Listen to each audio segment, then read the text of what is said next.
Hi friends, welcome to biology for DSC. నేను మీ Harileela. BEd అధ్యాపన శాస్త్రం జీవశాస్త్ర బోధన అభ్యసన శాస్త్రం 2 అనే ఈ న్యూ మెథడాలజీ టెక్స్ట్ బుక్లో మూల్యాంకనం అనే యూనిట్ పార్ట్ 1 వీడియో చూద్దాం. వీడియోలోకి వెళ్ళే ముందు బయాలజీ ఫర్ డిఎస్సి ఛానల్ని లైక్, షేర్, సబ్స్క్రైబ్ చేయండి. మీ అభిప్రాయాన్ని కామెంట్ చేయండి. Stay tuned and keep watching. జీవశాస్త్ర మూల్యాంకనం, ఎవల్యూషన్ ఇన్ బయోలాజికల్ సైన్స్. నికష, మాపనము, మూల్యాంకనము, భావనలు.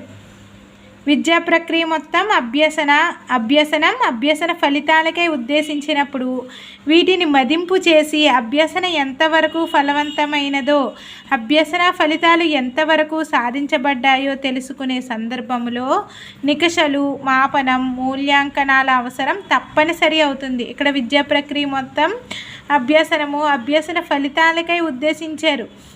విద్యా ప్రక్రియ మొత్తం అభ్యసన ఫలితాలకే ఉద్దేశించినప్పుడు వీటిని మదింపు చేసి అభ్యసన ఎంతవరకు ఫలవంతమైనదో, అభ్యసన ఫలితాలు ఎంతవరకు సాధించబడ్డాయో తెలుసుకోవడానికి మనం ఏం వాడాలి?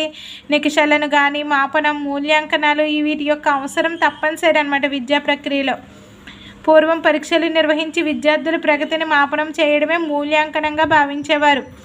అంటే ఇక్కడ పూర్వం మూల్యాంకనం అంటే ఏంటి? పరీక్షలు పెట్టి విద్యార్థుల యొక్క ప్రగతిని మాపనం చేయడమే మూల్యాంకనంగా భావించేవారు. కానీ నిశితంగా పరిశీలిస్తే ఈ మూడు అంటే ఏంటివి? నికష, మాపనం, మూల్యాంకనం, ఈ మూడు ఒకదానితో ఒకటి తేడాలు ఉన్నాయన్నమాట. ఈ మూడు వాటి భావనలలో తేడాలను మనం గమనించవచ్చు. విద్యా వ్యవస్థకి పరీక్షా వ్యవస్థతో విడదీయలేని అనుబంధమును పూర్వం నుంచి చూడవచ్చు. మనకి విద్యా వ్యవస్థలో పరీక్షా వ్యవస్థ కూడా ఉందన్నమాట. విద్యా వ్యవస్థకి పరీక్షా వ్యవస్థకి విడదీయలేని అనుబంధం మనం పూర్వం నుంచి చూడవచ్చు.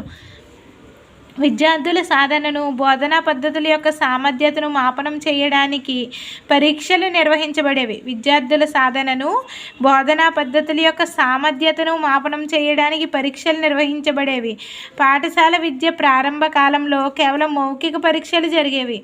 పాఠశాల విద్య ప్రారంభ కాలంలో కేవలం మౌఖిక పరీక్షలు మాత్రమే జరిగేవి. తర్వాత కాలంలో పారిశ్రామిక అభివృద్ధి జరగడం, ముద్రణా యంత్రాలు కనుగొనడంతో వ్రాత పరీక్షలు విద్యా వ్యవస్థలో పరిచయం చేయబడ్డాయి.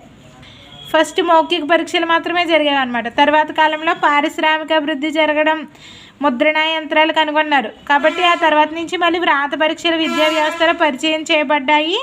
ఈ విధంగా మొదలైన మార్పులు పరీక్షా వ్యవస్థలో నూతన పద్ధతులకు దారితీశాయి. ఈ విధంగా ఏర్పడిన ప్రక్రియ మూల్యాంకనం. నికష ఒక వ్యక్తి యొక్క సమూహానికి సంబంధించిన దత్తాంశాలను సేకరించడానికి ఉపయోగించే సాధనాన్ని నికష అంటారు. నికష అంటే ఏంటి? ఒక వ్యక్తి యొక్క లేదా సమూహానికి సంబంధించిన దత్తాంశాలను సేకరించడానికి ఉపయోగించే సాధనాన్ని నికష అంటారు. ఒక వ్యక్తి యొక్క లేదా సమూహానికి సంబంధించిన దత్తాంశాలను సేకరించడానికి ఉపయోగించే సాధనాన్ని నికష అంటారు. వివిధ కోర్సులకు సంబంధించిన పాఠ్యాంశాలలో నిర్వహించే నికష సమూహాన్ని పరీక్ష అంటారు. వివిధ కోర్సులకు సంబంధించిన పాఠ్యాంశాలలో నిర్వహించే నికష సమూహాన్నే పరీక్ష అంటారు. నికష సమూహాన్ని పరీక్ష అంటారు. పరీక్షలు వ్యక్తి యొక్క జ్ఞానాన్ని, నైపుణ్యాల స్థాయిని కొలుస్తాయి. పరీక్షలు కొలిచేదేంటి? జ్ఞానాన్ని, నైపుణ్యాల స్థాయిని కొలుస్తాయి. పరీక్షలు వ్యక్తి యొక్క జ్ఞానాన్ని, నైపుణ్యాల స్థాయిని కొలుస్తాయి. నికషల యొక్క సమూహాన్ని ఏమంటున్నాం మనం? పరీక్ష అంటున్నాం, ఎగ్జామినేషన్ అంటున్నాం. నెక్స్ట్ నికషకు సంబంధించిన నిర్వచనాలు. ఇద్దరు లేదా అంతకంటే ఎక్కువ మంది వ్యక్తుల ప్రవర్తనను పోల్చడానికి ఉపయోగపడే ఒక క్రమబద్ధమైన విధానమే నికష. ఈ నిర్వచనాన్ని ఇచ్చింది ఎవరంటే క్రాన్ బేక్. ఇద్దరు లేదా అంతకంటే ఎక్కువ మంది వ్యక్తుల ప్రవర్తనను పోల్చడానికి ఉపయోగపడే ఒక క్రమబద్ధమైన విధానమే నికష. ఇద్దరు లేక అంతకంటే ఎక్కువ మంది వ్యక్తుల ప్రవర్తనను పోల్చడానికి ఉపయోగపడే ఒక క్రమబద్ధమైన విధానమే నికష. క్రాన్బేక్ ఇచ్చారు ఈ నిర్వచనాన్ని. నెక్స్ట్ ఒక వస్తువు యొక్క నాణ్యత నిర్ధారణకు ఉపయోగించబడే ప్రామాణీకరణ సామర్థ్యము, సాధనాశక్తులు మొదలైన వాటిని మాపనం చేసే లక్షణాల పరీక్షా ప్రక్రియ లేక ఒక విధమైన సాధనమే పరీక్ష. ఈ నిర్వచనాన్ని ఇచ్చింది సివి గుడ్. ఇక్కడేంటి? ఒక వస్తువు యొక్క నాణ్యత నిర్ధారణకు ఉపయోగపడే ప్రామాణీకరణ సామర్థ్యము, సాధన ఆసక్తులు మొదలైన వాటిని మాపనం చేసే లక్షణాల పరీక్షా ప్రక్రియ లేక ఒక విధమైన సాధనమే పరీక్ష. సివి గుడ్ ఈ నిర్వచనాన్ని ఇవ్వడం జరిగింది. పరీక్షల ద్వారా వ్యక్తుల ప్రవర్తనలోని నాణ్యతను, నిష్పాదనను, విశ్వసనీయతను నిర్ధారించవచ్చు. పరీక్షల ద్వారా వ్యక్తుల యొక్క ప్రవర్తనలో నాణ్యతను, నిష్పాదనను, విశ్వసనీయతను నిర్ధారించవచ్చు. నెక్స్ట్, విద్యలో పరీక్షలు. నీతి విధానంలో విద్యార్థి ప్రవర్తనను పేపర్, పెన్సిల్ సాధనాలతో క్రమబద్ధంగా సేకరిస్తారు. విద్యలో పరీక్షలు నీతి విధానంలో అంటే స్కూల్, నీతి విధానం అంటే స్కూల్ అనమాట. నీతి విధానంలో విద్యార్థి ప్రవర్తనను ఎలాగా సేకరిస్తున్నారు? పేపర్, పెన్సిల్ సాధనాలతో క్రమబద్ధంగా సేకరిస్తున్నారు. పరీక్షలు నిర్వహించే ప్రయోజనాన్ని బట్టి సాధన పరీక్షలు, డయాగ్నోస్టిక్, లోప నిర్ధారణ పరీక్షలు, వ్యక్తిత్వ పరీక్షలు, ఇంటెలిజెన్స్ పరీక్షలు, సామర్థ్య పరీక్షలు వంటి రకాలుగా విభజించారు. పరీక్షలు నిర్వహించే విధానాన్ని బట్టి సాధన పరీక్షలు, డయాగ్నోస్టిక్, లోప నిర్ధారణ పరీక్షలు, వ్యక్తిత్వ పరీక్షలు, ఇంటెలిజెన్స్ పరీక్షలు, సామర్థ్య పరీక్షలు వంటి రకాలుగా విభజించారన్నమాట. పరీక్షలు నిర్వహించే ప్రయోజనాన్ని బట్టి సాధన పరీక్షలు, డయాగ్నోస్టిక్ లేదా లోప నిర్ధారణ పరీక్షలు, డయాగ్నోస్టిక్ పరీక్షలకి మరొక పేరు ఏంటంటే లోప నిర్ధారణ పరీక్షలు, వ్యక్తిత్వ పరీక్షలు, ఇంటెలిజెన్స్ పరీక్షలు, సామర్థ్య పరీక్షలు వంటి రకాలుగా విభజించారు. విద్యతో నిర్వహించే పరీక్షలు సందర్భాన్ని బట్టి విద్యార్థులకు కొత్త తరగతులు అదేవిధంగా కోర్సుల ప్రవేశాలకు ప్రవేశ పరీక్షలు, కొత్త తరగతులకు కానీ కోర్సులలో ప్రవేశాలకు కానీ చేసే ప్రవేశ పరీక్షలుగా అంటే అడ్మిషన్ టెస్ట్స్ గాను, అదేవిధంగా కోర్సు నిర్ధారితం ప్లేస్మెంట్ టెస్టులుగా కూడా పరీక్షలుగా కూడా విభజించారనమాట.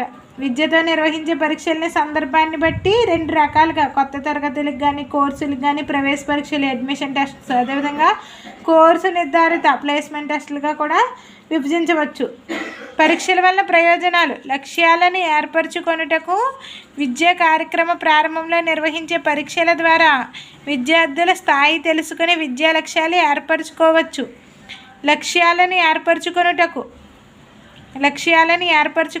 విద్యా కార్యక్రమ ప్రారంభంలో నిర్వహించే పరీక్షల ద్వారా విద్యార్థుల యొక్క స్థాయి తెలుసుకుని విద్యా లక్ష్యాలు ఏర్పరచుకోవచ్చు. లక్ష్యాలను ఏర్పరచుకొనుటకు విద్యా కార్యక్రమ ప్రారంభంలో నిర్వహించే పరీక్షల ద్వారా విద్యార్థుల యొక్క స్థాయి తెలుసుకుని విద్యా లక్ష్యాలను ఏర్పరచుకోవచ్చు. అంటే ఇది ఒక పరీక్ష ద్వారా ఉండే ఒక ప్రయోజనం.